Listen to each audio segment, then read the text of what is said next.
What's going on, everyone? It is your girl Latte. All praises to the Most High God. I am here sitting with Miss Brittany.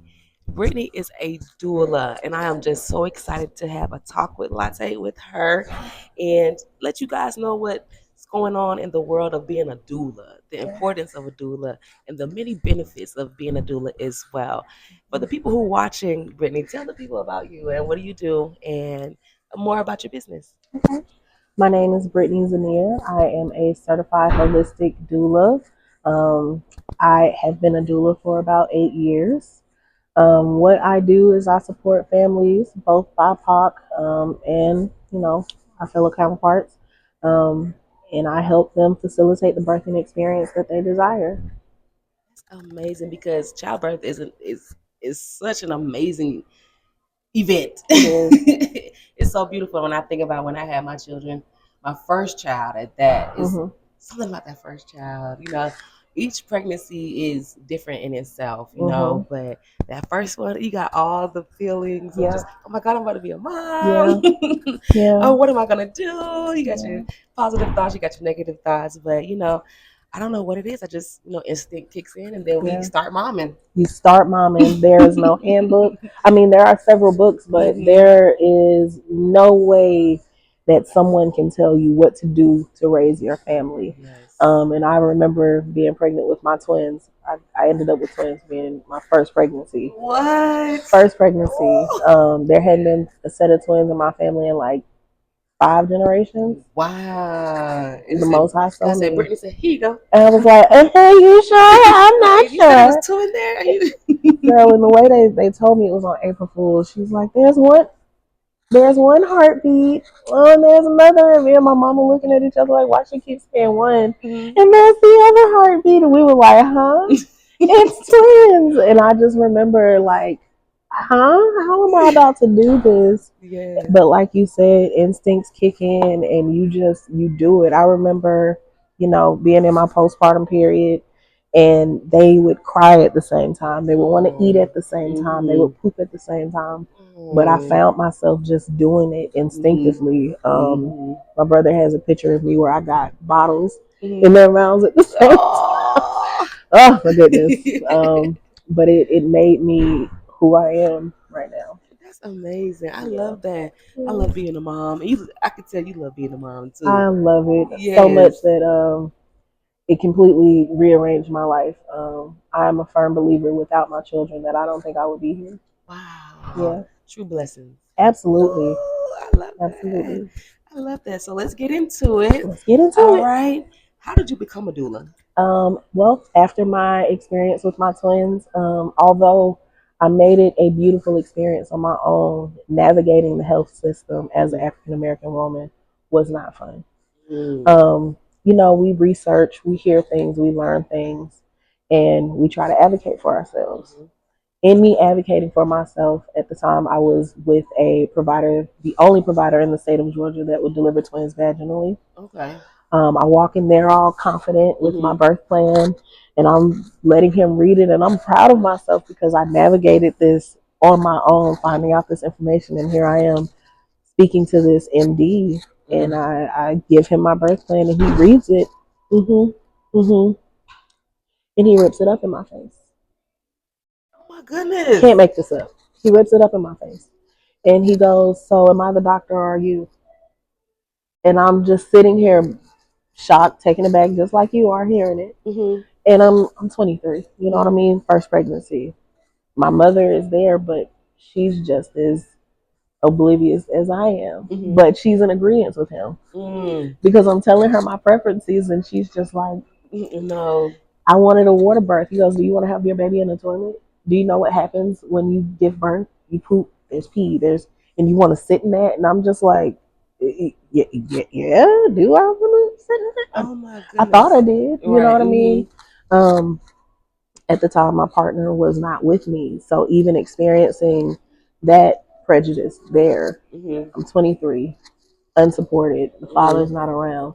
There's already a stigma around that. I Yeah. was treated very unfairly Mm. with my first pregnancy. I remember going in for one of my last appointments and again researching, telling him I don't want to have a membrane sweep. Mm-hmm. A membrane sweep is basically when they go in and they separate the amniotic sac from the uterine wall. This happens to a lot of women and they don't realize that it's happening. I didn't realize it was happening. I know this vaginal exam was a little more invasive than the last one. Mm-hmm. And when he was done, he laughed. He said, "I'll see you in 24 hours." And I'm like, not realizing I just had an induction, not Oh. realizing this just happened. Oh wow. I did, in fact, go into labor 24 hours later. Didn't realize my body was showing all the signs of being in labor. First time mom. What he did not know is my twins were in two separate sacks. So one twin's water broke, the other one fully intact. And me not having this information, I'm laboring going on. Yes. They're doing all the other methods, Pitocin, the Cervidil, and we'll get into more of this. I'm giving more information, but I didn't understand that all of these things were being done against my will without me being fully educated on what was happening. I remember getting a call from this OB, and he was like, "Your water has been broken for 24 hours. If you don't move fast and let us turn up the Pitocin, you could potentially kill your babies, and you could end up with an infection, and you could die too." Flat like that. No further information as to why you're saying this.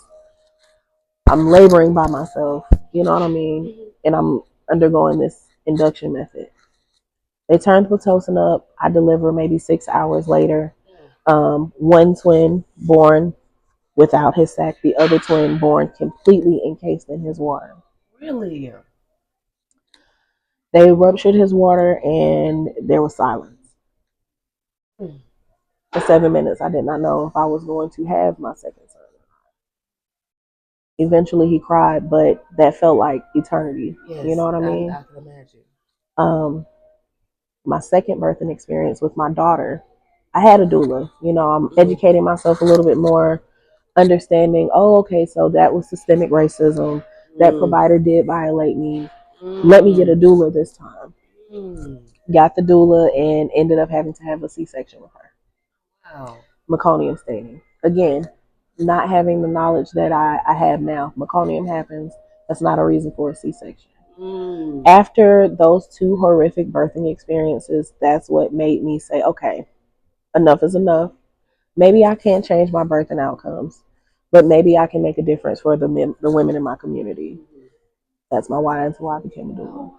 Yeah, I'm sorry that was long winded. No, it's not long winded. It's your story, girl. It's not long winded. That is your story. Yeah. So, the membrane suite. What is that doing? It's starting labor. Wow. But they didn't put it to you like that. No, and I specifically asked not to have this done. That should have let him know, okay, she knows a little bit about what she's talking about, right? No, he completely went against what I asked for. He ripped my birth plan up. Yeah. If I had the knowledge then that I know now, I would have had my birth plan notarized. I would have had him sign it. I would have had everybody in that practice sign it, and it would have been in my file at the hospital with me. You know what I mean? I would have known those things to protect myself and my children.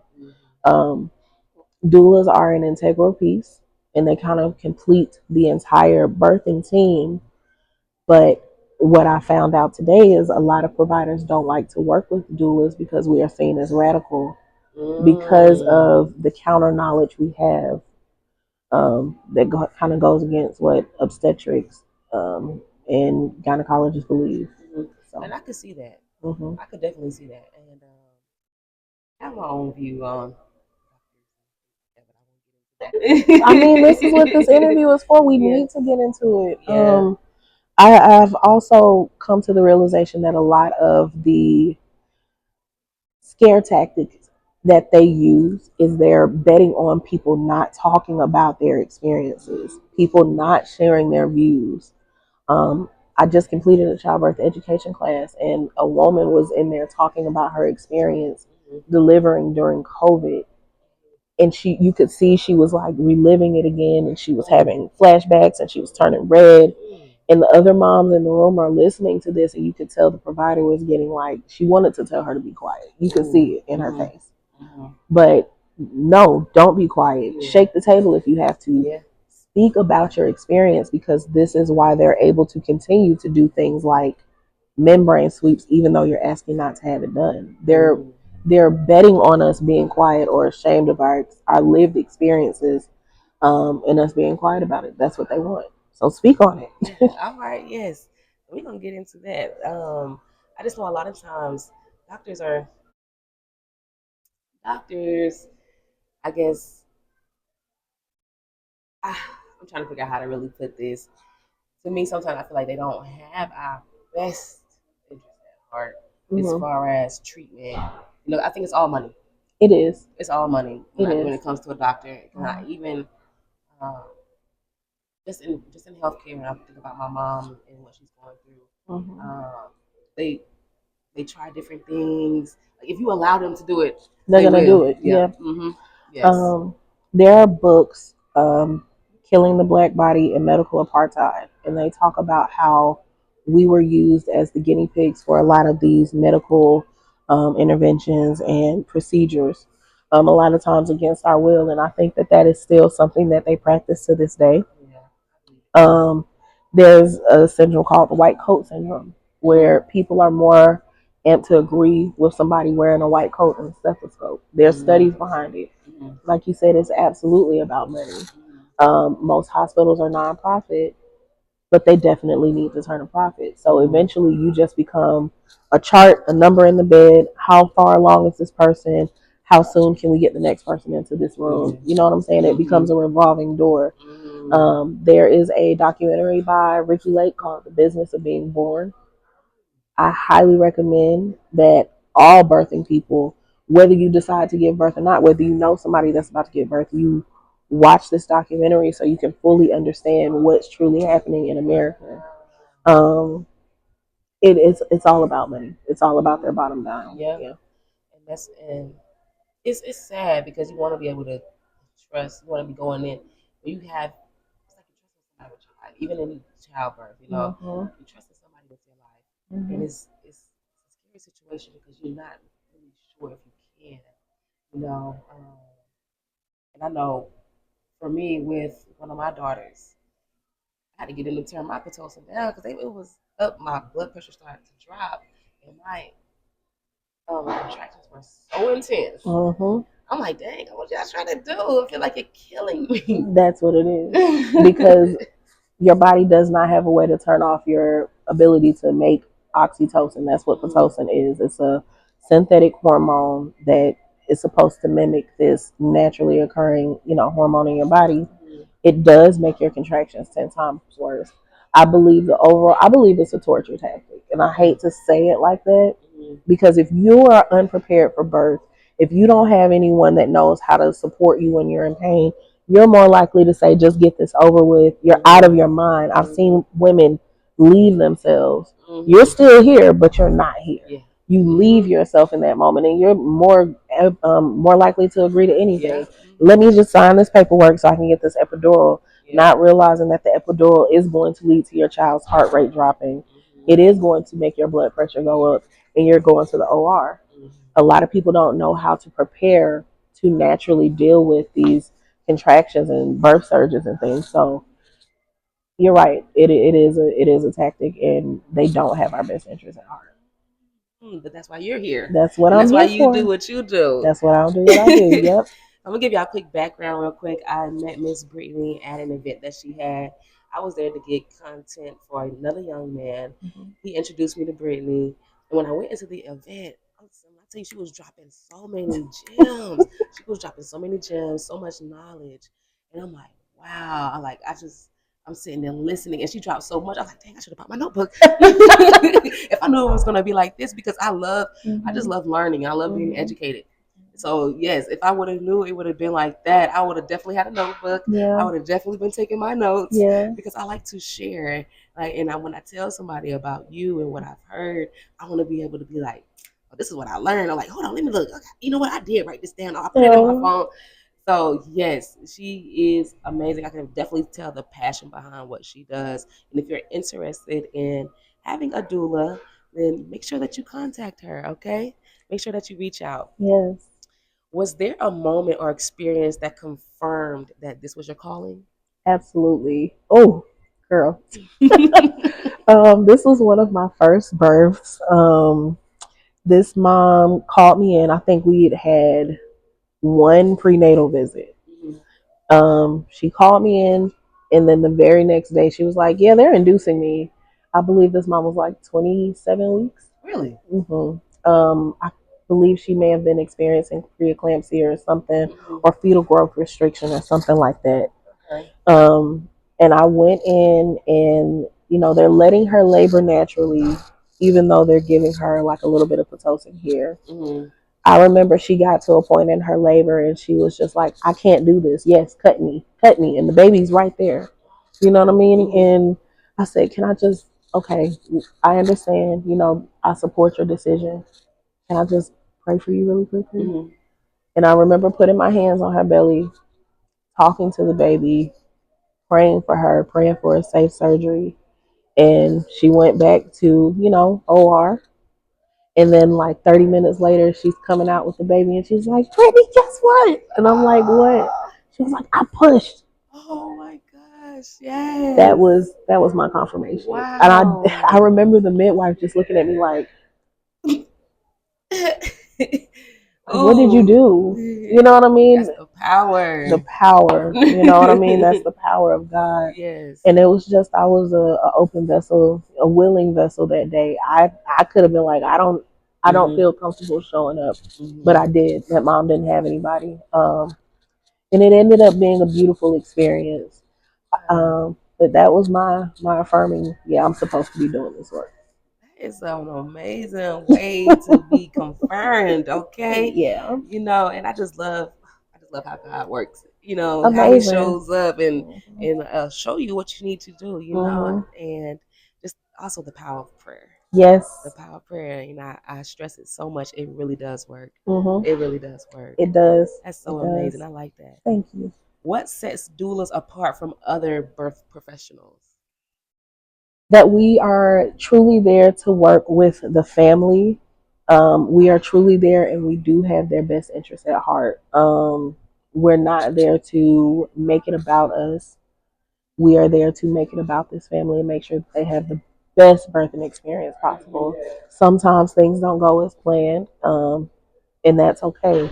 We're there to help them deal with whatever emotions come up and whatever may happen during this experience, and just kind of hold space for them. That's what sets us apart. So, would a mother or a family deal with you from the time that they find out they're pregnant all the way until they have the baby? That would be ideal to build a rapport, Mm-hmm. but it does not always happen like that. Okay. I've had clients retain me as early as 6 weeks. I'm talking about as soon as they found out they're pregnant. Mm-hmm. And then I've had situations where, hey, I'm just meeting a mom in the delivery room. That's an interesting experience, but I'm able to work with either situation. I'm a Mm-hmm. people person. I love people. Mm-hmm. Um, but it depends on the family when you want to start working with me. Okay. Hmm. And I think as if people understood doulas more and what they had to offer, I think it would be more of a decision that a lot of people would make. Hmm. But because they don't, you know what? When I think about when I was going to the OBGYN when I was pregnant, they had those different options, like this chart of how you can give birth. And like Hmm. a doula was listed, but they never talked about any of the other options. Not the ones where it was more holistic, never talked about any of those, but Hmm. I would see it. So because there's not a lot of Hmm. about or emphasis on a doula when you go to a doctor's office, you're not Hmm. gonna really know like, oh no, this could be really good for me. Hmm. And for me, like I said, when I went to your event, I'm like, oh, if I have another baby, I'm gonna get a doula. And I highly recommend it. There's a quote that says if a doula was a medication, it would be illegal not to use one. Mm. And it kind of puts things in perspective for you, because birth isn't a medical emergency. It's not right. You're right. You have to think about it. A hospital is for stabilizing a medical emergency. That's what the Mm-hmm. hospital is for. Mm-hmm. Birth isn't that. Our bodies were designed to do this. This is an ancient song and dance, and not to be crass, but it's the completion of sex. You know what I'm saying? Mm-hmm. Yeah. The completion or the continuation of the act that got you in this situation in the first place. Mm-hmm. And I don't think a lot of people really understand that. Mm-hmm. I think it's strategic to not fully go into the support a doula can provide, because then how would we sit there and offer all of these medical interventions? You get what I'm Mm-hmm. saying? Yeah, I got you. It's strategic. It is. What does support look like before, during, and after labor? Okay. Physically, emotionally, and mentally. So before labor, we're doing prenatal visits. We're meeting each other. We're learning, personalities. What do you look like when you're in pain? How honest are you about you being in pain? What are some of your birthing preferences? What are your must-haves and your absolutes I want to avoid? Um, just who are you as a person? And then we go into childbirth education, building that comfortability for you to know, like, hey, I mean it when I say you can call me at 3 in the morning and you can tell me my child's father is getting on my nerves, or I just passed my mucus plug, or is this something else? You know what I mean? Okay. During labor, I'm there from early labor on to delivery. Early labor is anywhere from 1 centimeter to 4 centimeters. Active labor is 6 to 10 centimeters. Understanding that makes a world of a difference of when you go into the hospital, and that's what I'm there for. Um, and then after birth, I'm with you in the hospital from the time you move from labor and delivery to mother baby. That can be anywhere from 2 to 3 hours, depending upon what happened during that birth. And then postpartum would be me providing what support you think you need. If that's meal prepping, I'm there for that. If you need me to do a light load of laundry, I'm there for that. If you need me to just come and be with the baby so you can get some sleep, especially for first time moms, I'm there for that. Breastfeeding support, I'm there for that. So it depends on what that family needs at that time. What I've noticed is right now I'm doing more support for the partners, um, because they don't know what to do in these situations before, during, and after. And I don't think that they fully understand this is their birth too. You get what I'm saying? Um, we're so focused on what the mother is going through that we don't understand that the dads are going through a physiological and mental change as well. So they need to be included in this also. You're going to be with this mom in the middle of the night having these cravings. You're going to be with this mom in the middle of the night having these labor pains while I'm not there. You need to know how to support your partner. That kind of steers me into another thing that I'm starting to. I don't want to say it because I don't want to lose people, so I'm gonna Okay. All right. hold Whatever that you're thought. comfortable with talking about. Well, since you said it, Whatever you're comfortable with. going back into the partners and making sure that they are also prepared for labor and beyond goes into choosing the correct person. Absolutely. And I know that that's like, she'll know what she's saying. I do. I do.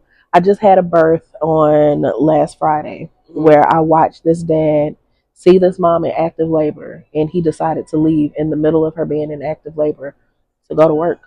Oh my. You know, this woman's labor completely stopped.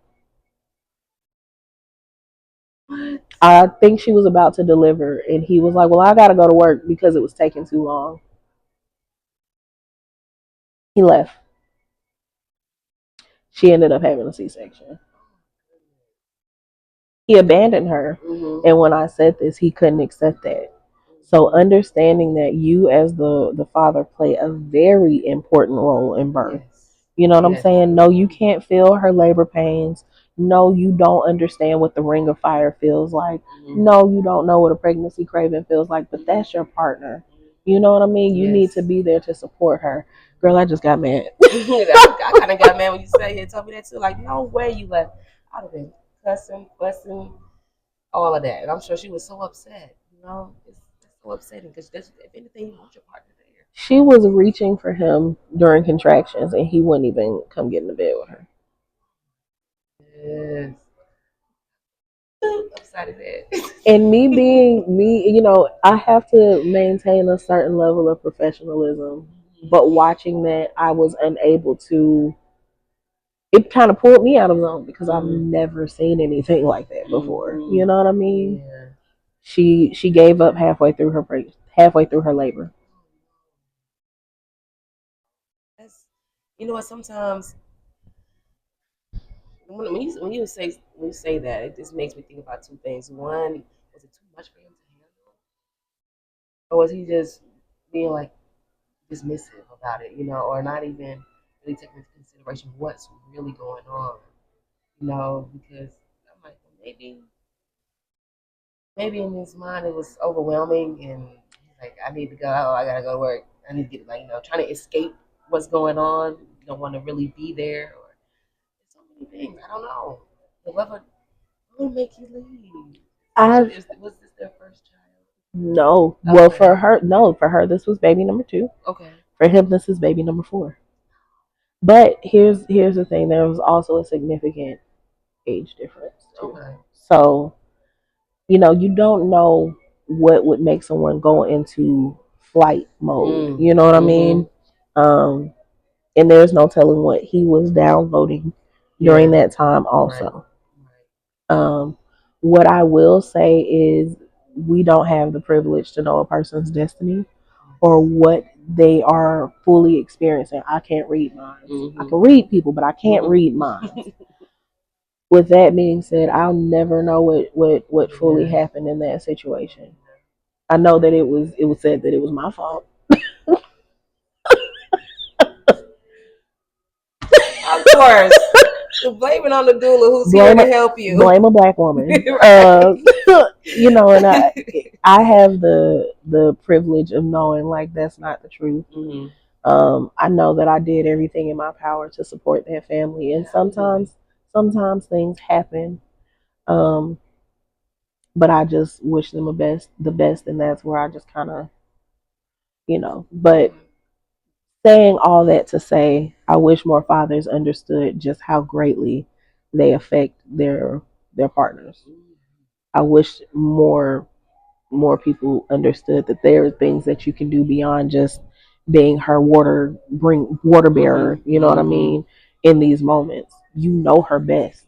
You know what I'm saying? You'll know her better than I'll ever know her. If anything, she needs you. Um. So yeah, that's what it looks like. What I've heard, so what I got out of that is intimacy. Absolutely. It's very intimate. You and your doula have an intimate relationship. Yes. And I like that. Yes. That makes you feel safe. That makes you feel heard. That makes you feel, like, okay, you know what? You have my best interest in mind. Absolutely. The intimacy for sure is just a beautiful thing in itself with being a doula. And I also think about, again, one of my kids. So I have 3 daughters. I have 3 daughters. Okay. And 11, 9, and 8. Oh, wow. And with my 8-year-old, that pregnancy, the labor was a little more tough for me. And that's because I didn't have anybody in the room with me. So I'm nervous. I'm more nervous than I would have been. I'm like, why am I so nervous? Their dad wasn't able to be there either. So that was another thing. Oh my gosh, I'm here by myself. What's going to just, mine is just racing. I'm trying to keep it together, but I'm really having a hard time, So you saying having a partner there plays a major part. It really does. It does. It really does. And just even having that more support in general. Because I didn't think, I'm like, at first, on the way there, I'm like, oh, I'll be all right. Because I knew my mom was going to be able to be there. She just couldn't be there right then. But she wasn't in there. And I'm like, I'm dilating pretty fast. And I'm like, oh, shoot. Oh, my baby. It was like, where's my mom? I'm like, oh, my goodness. Nobody's here with me. So I had to get the epidural. Nobody was in there with me. And yeah, I was scared, and then when my blood pressure started to drop, that didn't help it. And I'm like, oh my god, I'm like, oh, am I about to die? Oh. I thought I was about to die. So I'm like, pray God, please, I don't want to die. But thank God I am alive. Thank you, God. Yeah. And my baby girl, I gave birth to her. She was all right. Came out sucking my thumb. That's hilarious. And then you go through all that, you be like, for real, you know what I mean? Like they just want to know that they're coming into an environment that they'll be loved and supported. They're chilling. They're okay. It's us that's going through all this internal turmoil. I'm so sorry to hear that you experienced that. And I know that had to be terrifying. And then that's the other thing. A lot of the major things happen in the earlier parts of labor that can either be changed, or there are other things that could be done to prevent some of these outcomes, and we're not told that. um, you're by yourself in your situation alone. You're by yourself. I'm pretty sure they probably started an IV. Mm-hmm. Your blood pressure is dropping because you're probably getting Pitocin. Mm-hmm. They're probably telling you you can't move to do some of these comfort measures and techniques. Like, that support matters. This type of stuff needs to be documented. I don't think a lot of people realize that African American women are 30 times more likely, and Asian women are 30 times more likely to pass during childbirth than white women, than any other race. Why is that? I have my theories behind it, but I'm not trying to make this a radical interview. I'm just trying to give the gems that you say I drop, to give a perspective as to why doulas are important. Um, a lot of people feel like I don't need a doula, even if I do have a strong support system. But when things start moving fast in that delivery room, and having somebody that understands medical jargon or isn't afraid to say, hey, wait, can you give them a minute to make a decision? Yeah. You know what I mean? Yeah. In some situations, that doesn't happen, but 9 times out of 10, there are things leading up to before it becomes a we have to move now situation. Unless that mom's bleeding out, that mom's not responding, the baby's not moving, there's no heartbeat. That's the only time it should be we have to go now. And often I have not seen that. I haven't seen it. Sorry you experienced it. All right. Yeah. It's a part of life, and a part of my life. Just had to go through it and Yeah. experience it. But thank you. I'm glad that I met you. Absolutely. So now that I know, so if I have more children, or if I know somebody who is going to have children, I would definitely recommend that they get a doula. Because yes, if I would even knew the perks of it, I probably would have been had a doula. Honestly, honestly, I really would have. Something that you mentioned previously is a birth plan. Mm-hmm. What is a birth plan, and why is it important? So a birth plan is basically a written, detailed plan, basically saying what it is that you want during your labor and delivery. Again, it kind of holds these providers at a standard, and it's something that kind of like as a legal binding document. Like I said, if you get it notarized, have them sign it, have it on file. If something does go wrong, well, this was communicated that I didn't want this. This was communicated that if I were to have a C-section, this is how I wanted it to go. Um, and I highly recommend doing a visual birth plan instead of a written birth plan, because that's more likely to be ignored. Even if you go through all the process of getting it notarized and having it on file, they're more likely to ignore it because, again, you're just a number, you're just a revolving door. But when you go into hospitals, you see visuals everywhere. That's why. But that's what a birth plan is, and I kind of help my clients create one. Okay, what's inside of a birth plan? Like, what are the details? Um, Things like no membrane sweeps. Okay. Things like dim lighting. Things like no students. That's a major part. Oh, yeah, I think I That's may have had one student. major. Things such as I want to be able to eat during labor. I want to be able to drink during labor. Now, I'm not talking about going over to Juicy Crab and bringing that into your delivery room, but stuff like I want a salad. I want bone broth. You know what I mean? Things like that to keep you nourished. Um, Things like that matter, and you can communicate that in your birth plan. Now, some practices or hospitals will tell you that some of the things on your birth plan are standard. Some things aren't. One of the major ones that I've seen be a big deal is the eating, because again, they're trying to push you towards a C-section. What's one of the main things you can't do when you're getting ready to have a major surgery? Eat. So their goal is to keep you clear to prevent that from happening. But I like to tell my mothers, eat so you have the energy to keep going naturally. Um, that's the only thing that I've seen kind of not be respected on a birth plan. Everything else kind of comes standard. The other thing that you kind of have to push for is no students. I've even seen a mom have no students, and because she's like in La La Land and dad's scared, there ended up being several students in the room. It's just so disrespectful. I don't understand it. That is disrespectful.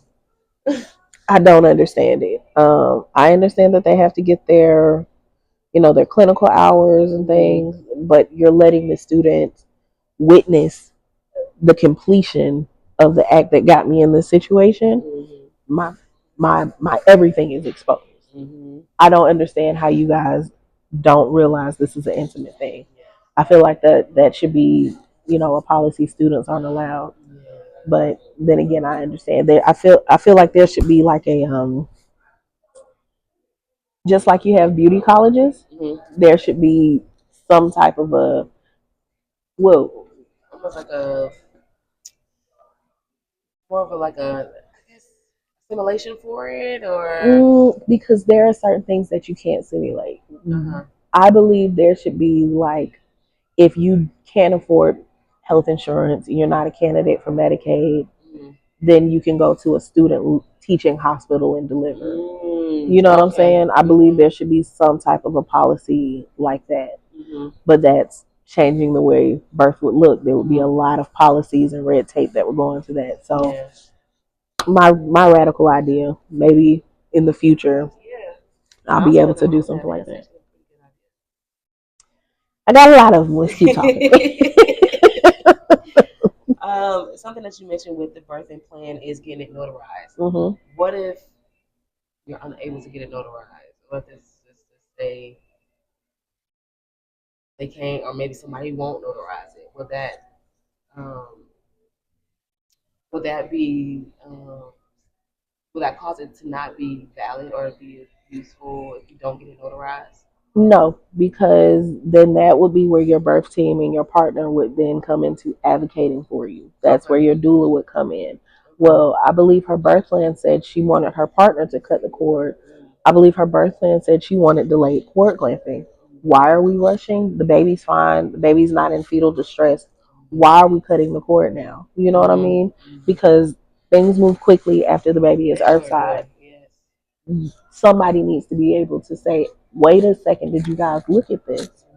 And that's giving you the time to have the delayed cord clamping, because now they're in a back and forth. I'm being silly right there, but that's where your birth team kind of like plays a part, even if you can't get it notarized. And I am a mobile notary, throwing that out there. I can't notarize. Yeah, I can't notarize my own documents because it will be a conflict of interest. But if there's something going on that you want this birth plan notarized, then you can give me a call for that too.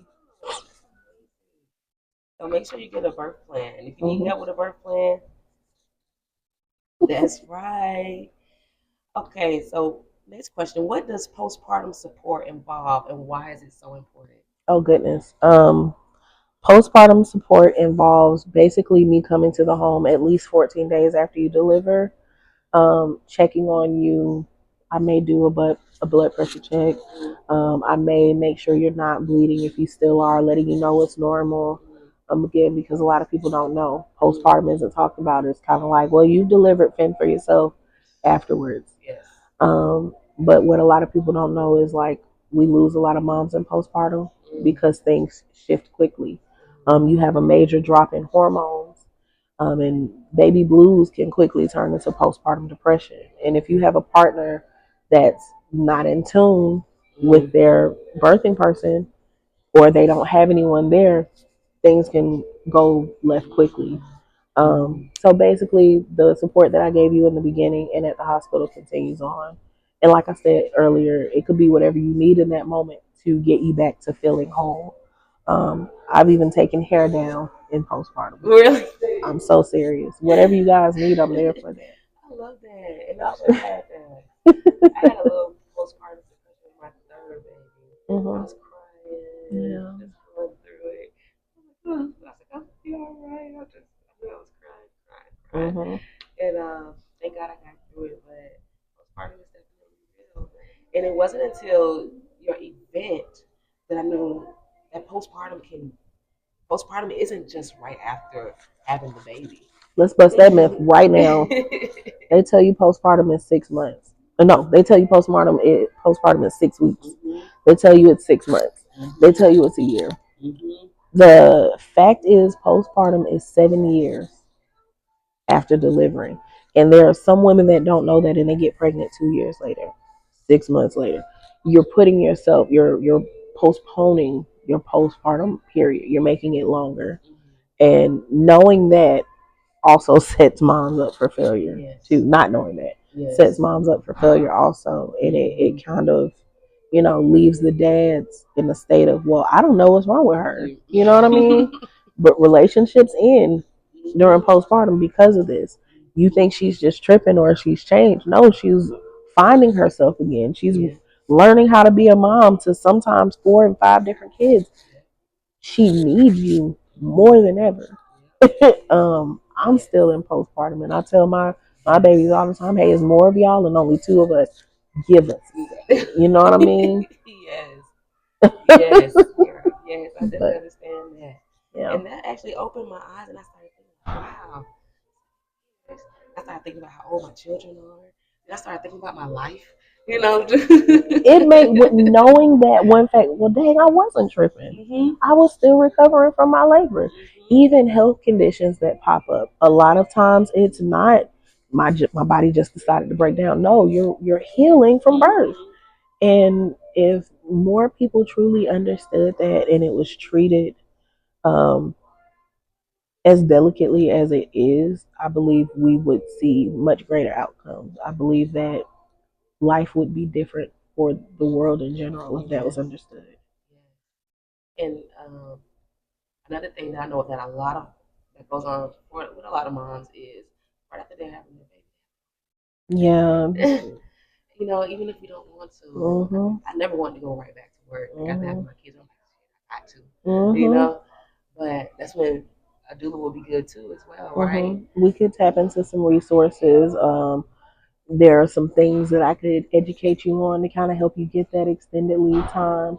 Um, there is a act that was just passed where they have to give you accommodations for nursing and breastfeeding, or maybe tap into your HR department and see if they have like a family medical leave. You know what I'm saying? A parent caretaker leave. And if you don't ask, they won't tell you. You know what I mean? But that's where I come in. I do not recommend anyone goes back to work at 6 weeks. You're still bleeding. You still have that. You still have that feeling. Yes. I was just pregnant. Yes. What is this? You have a hole in your womb the size of a dinner plate. The placenta just attached. You should not be going back to work. But I just had a mom tell me that her doctor told her she wasn't taking her putting her on leave because she's fine. You're fine. There's nothing wrong with you. And I'm like, but this woman works at the airport as TSA. You can't sit down during this job. She went to another appointment, I think, in the same week, and the doctor was like, "Yeah, sure, I'll take you off." And she delivered the next day. Oh my goodness. I can't make this stuff. Latte, I wish I was. Wow. I wish I was sitting here exaggerating, being dramatic. I promise y'all, I'm not. Wow. I promise you, I'm not. Wow, that is just beyond me. I'm talking about mind blown because, and it makes me think like, what do y'all? What if you go to medical school? What is learning? That's the golden question. They're being taught that we can tolerate high decibels of pain, and you got to understand it goes back to systemic racism, and I hate leading the conversation back there, but it is what it is. Read the books Medical Apartheid and Killing the Black Body. It'll answer a lot of questions for you. It'll paint the picture that needs to be painted so we can thoroughly understand what's happening, and it's not just birth. Look into the Tuskegee experiment. Do you know about that? I've heard about it, but I don't know about it. With the Tuskegee experiment, they were literally giving black men in these African American communities syphilis. not telling them. And these men would go out and create families, and babies are being born with syphilis. The mothers are having syphilis and not knowing why. People are dying from syphilis. Look it up. Look it. I wish I was sitting here being dramatic. No, I know you're not, but it's one. I just hate how they did us. You know what I'm saying? How How they they're use still us. doing this. Yes.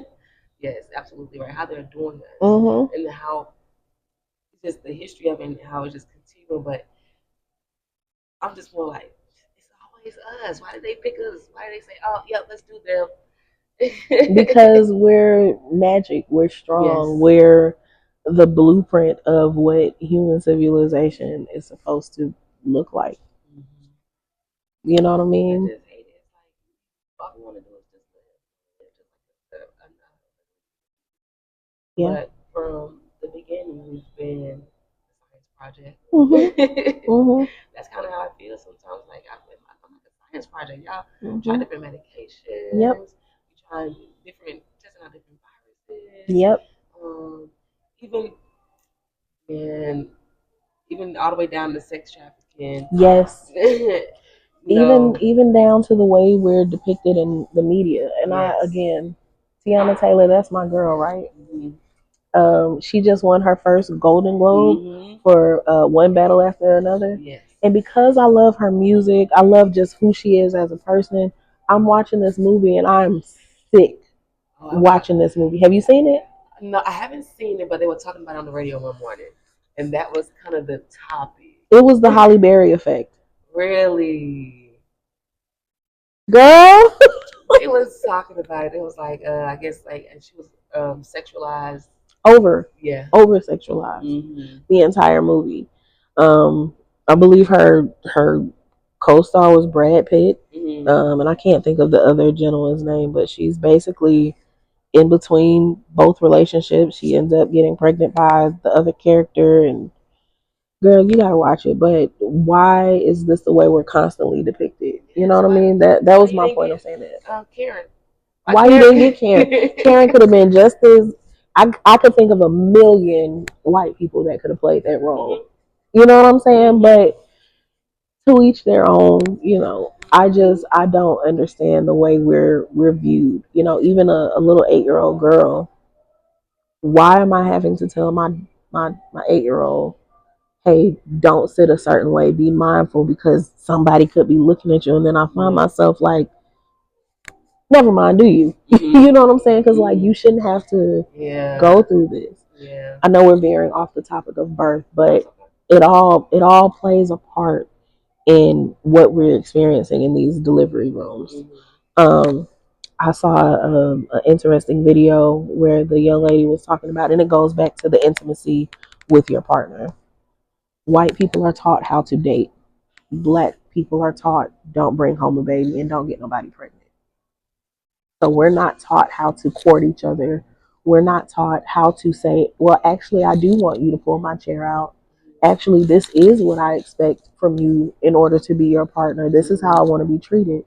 And that's why we see such a huge, influx of hookup culture, which goes back to your partner not being able to fully support you when you're in labor. You get what I'm saying? Like it all plays a part, not knowing how to support you in postpartum because I didn't spend time with you like that. I'm only coming over at 2 and 3 in the morning, and now we got a baby, and I don't know what to do with you. You know what I'm saying? I don't even like you for real. And now you sitting here cursing me out, crying. You're in your little mesh panties crying me out. You got milk coming out. I don't know how to help you. And that's why I say, we need to have these conversations. It's not weird. It's not all over the place. It's all actually very connected. And we need to have more conversations like this and figure out a way to make a difference in our community and change the narrative. Yes, I agree. I absolutely agree because um, we like some areas we lack that knowledge, and we're just stuck in this cycle. As a people, we're just stuck in this cycle, and not knowing what's happening, resources, or what's really going on, or we're just being oblivious to what's going on. You may know, but we don't really think about it until it's us, until something really happens, and it's like, oh my god, you know what? Well, now let me look into it. Oh, you know what? I did hear about that. Let me just do more research. No, it's important to start doing research now. You know, right now. You know. Right now, right now. Yes. And that's what I tell my nieces. My nieces are in their 20s. No, neither of them are expecting at this time, but I definitely talk to them about some of the things that I've seen. Trying to give them like a idea, like, hey, yes, I had a baby. Yes, your grandmothers have had babies. Your mom had you guys, but you're different. Your experience can be completely different from what we experience. Prepare yourself. If you don't want me to be your doula, cool. Get a doula anyway. You know what I mean? But and also understanding where you're delivering. The state of Georgia has received an F for the seventh year in a row from the March of Dimes for maternal and infant health. Really? You said from where? The March of Dimes. What? For maternal and mental health? Infant health for the Wow. seventh year in a row. An F. This is one of the worst states to deliver in. I'm about to leave, y'all. I knew I wanted to leave Georgia. I'm just kidding. I'm done having children. I knew I wanted to leave Georgia. I'll follow you. Yeah, I'm going somewhere else. Yeah. That's something that's on my mind. That I want to leave Georgia. Because Georgia's kind of at the low end for a lot of things. It is. It is, and it's so sad because it could be a mecca. You know what I mean? There's a lot of opportunity here, but when you really get into it and start talking about some of these lived experiences, you're like, is it worth it? Yes. Yeah. Yes. And really thinking about learning about the healthcare and different things, just government, the South versus the North. It's all this is so real. And I can recall one time I was watching. Be a little controversial. He was very controversial. So I remember watching one of his episodes, and it was he was talking about the healthcare in different regions of the United States and how some are better than the others and why. And it was something about that he really pointed out. But even in that episode, I'm like, oh my goodness, I don't even know if he should be saying this. You see, he's not on air anymore. Yes. Okay. Yes. And I'm like, oh, okay. So that always stuck with me. And I don't know if I can find that episode somewhere. Maybe, maybe not. But it stuck out to me because he was being so truthful, you know. And I'm like, oh, I'm like going to the Midwest. They have really good doctors out there. Going on to the West Coast, they have really good doctors out there. But down south, and New York also. New York as well. New York. One of the better places to give birth would be like Virginia. Okay. North Carolina's okay. Don't go to Kentucky. So, how has doula changed you as a person? I'm extremely patient with people. Okay. I've never met a stranger since becoming a doula, and just being able to hold space for people. When people learn that I'm a doula, I get some of the craziest stories. I get some of the most amazing questions, like how you come up with that. But you know, people feel safe speaking to me, so I can definitely feel that. It's definitely changed the way that I explain the world to my children. Even though they're 10 and 2, they know what birth is, what it looks like. They don't know the full act of how it happens. Yes. But they know enough that they could explain it to a 5-year-old. Oh, wow. Yeah. That's amazing. Yeah. Okay, Mom. Yes, all right, I see you. Where can listeners contact you? Your social medias, your websites? My business Instagram is sacred_rooms19. You can find me there, a lot of information there. I try to post a lot of informative information because everybody cannot afford doula support. And if you just need to ask a question, I'll never tell you, hey, pay up. I'm just kidding. You can always reach me there. You can also visit my website. It's sacredzania at mobyrise.com. And that'll also be posted, hopefully. Yes, I'm going to add that into the video. It's going to be right here. Right there. Or you can just give me a call. Yeah, just make sure you reach out to her if you want to get her contact information. Absolutely. And once you do that, I'm only a text or a phone call away.